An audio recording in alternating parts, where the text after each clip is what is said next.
Buenas a todos, soy Mónica Román, doctoranda de la Universidad Complutense de Madrid, y con motivo del primer Congreso Internacional de Ciencias Políticas, Administración Pública y Relaciones Internacionales, voy a realizar una ponencia sobre el estudio de terrorismo y desinformación en el caso del atentado en el Crocus City Hall de Moscú.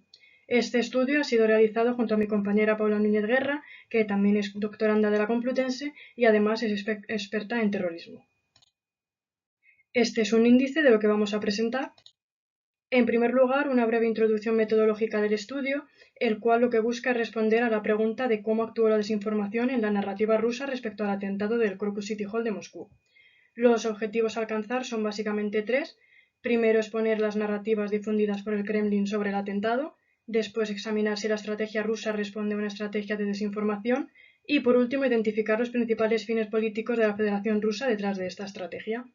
Por ello, el método empleado es el método mixto de investigación basado en la recolección de datos tanto cualitativos como cuantitativos.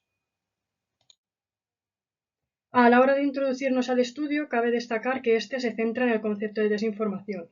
Si bien es verdad que este engloba varios conceptos similares con los que puede ser confundido, la desinformación debe entenderse como la acción de dar intencionadamente información manipulada al servicio de ciertos fines.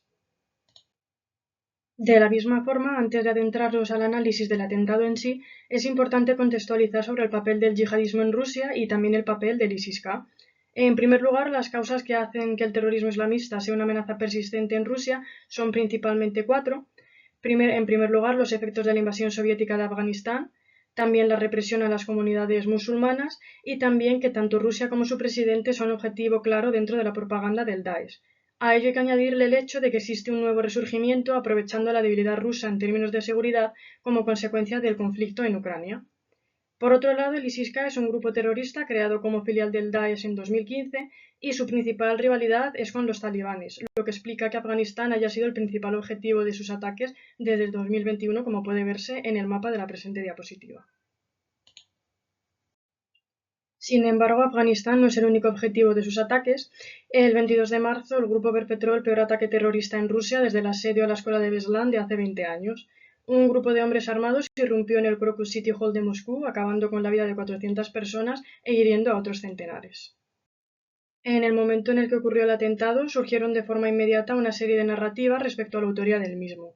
Algunos es verdad que acusaban a las autoridades rusas de organizar un montaje o una operación de falsa bandera, pero la realidad es que la mayoría de bulos surgidos en el momento del atentado acusaban a Ucrania de ser la principal responsable.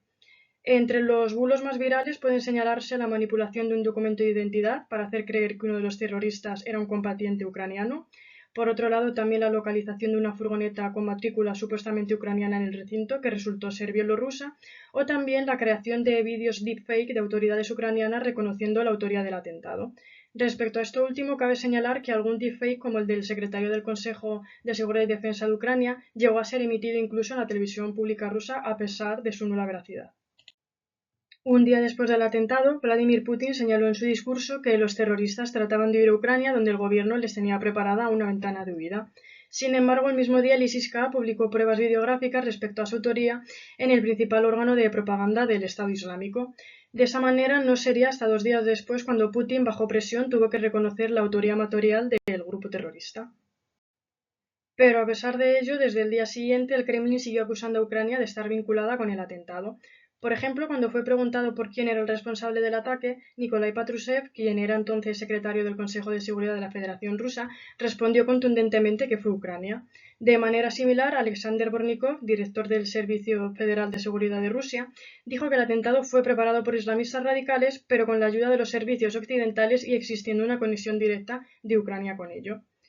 Pero el mismo día de estas declaraciones, el presidente de Bielorrusia, en una entrevista a la agencia Belta, señaló que el plan inicial de huida de los terroristas era su país y que fue la actuación de sus servicios de seguridad los que lo impidieron. En consecuencia, la narrativa de la ventana de huida ucraniana volvía a tambalearse. Pero lejos de ceder ante una nueva incoherencia, el Kremlin continuó con su estrategia añadiendo ahora a Occidente como cómplice del atentado.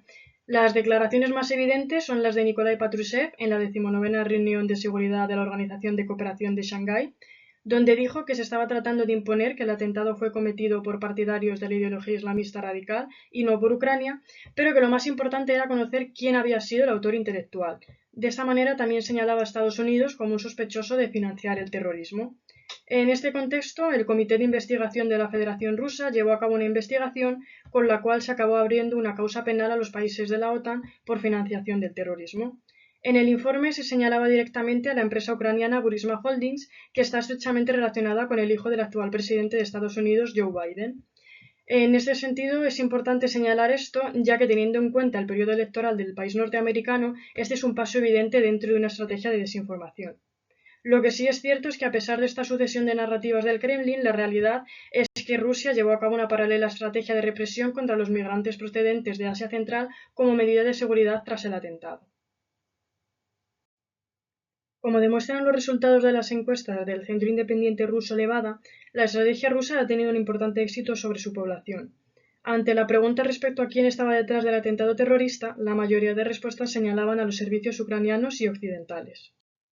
De la misma forma, al ser preguntados por las causas que hicieron posible el atentado, la mayoría señalaron la existencia de un apoyo de los servicios occidentales.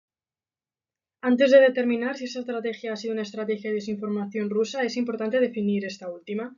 Desde la aprobación en el año 2000 de la primera doctrina de seguridad de la información, Rusia reconoce el arma de la información como herramienta para conseguir metas políticas. Para ello, la estrategia contemporánea de desinformación rusa consiste en difundir una gran cantidad de mensajes, independientemente de si estos se contradicen o se complementan entre sí, a través de una amplia diversidad de canales, todo ello con el objetivo de entretener, confundir y abrumar a la audiencia. Esta estrategia, definida también como una manguera de falsedades, se caracteriza por cumplir con 4 rasgos distintivos. En primer lugar, es de gran volumen y multicanal. En segundo lugar, es rápida, continua y repetitiva. En tercer lugar, carece de compromiso con la realidad objetiva. Y en cuarto lugar, carece de compromiso con la coherencia. En este sentido, analizando las narrativas del Kremlin respecto al atentado de Moscú, podemos ver que la estrategia utilizada cumple con estos 4 rasgos. En primer lugar, es de gran volumen, ya que son muchos y diversos los mensajes emitidos, y también es multicanal, porque ha sido difundida en una gran diversidad de medios.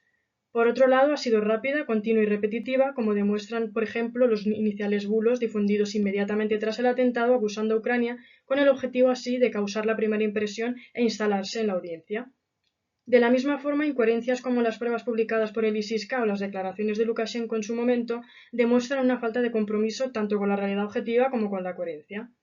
De esta forma, una vez determinada esta como una estrategia de desinformación propiamente dicha, podemos identificar 4 fines políticos que justifican su empleo por parte de Rusia.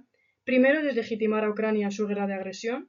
Segundo, mantener a este país y a Occidente y a la OTAN como principales amenazas del país de cara a su población. En tercer lugar, evitar asumir por un lado fallos de seguridad, pero por otro también la persistencia del yihadismo de la insurgencia armada en las repúblicas del Cáucaso y de Asia Central como una amenaza real para el país.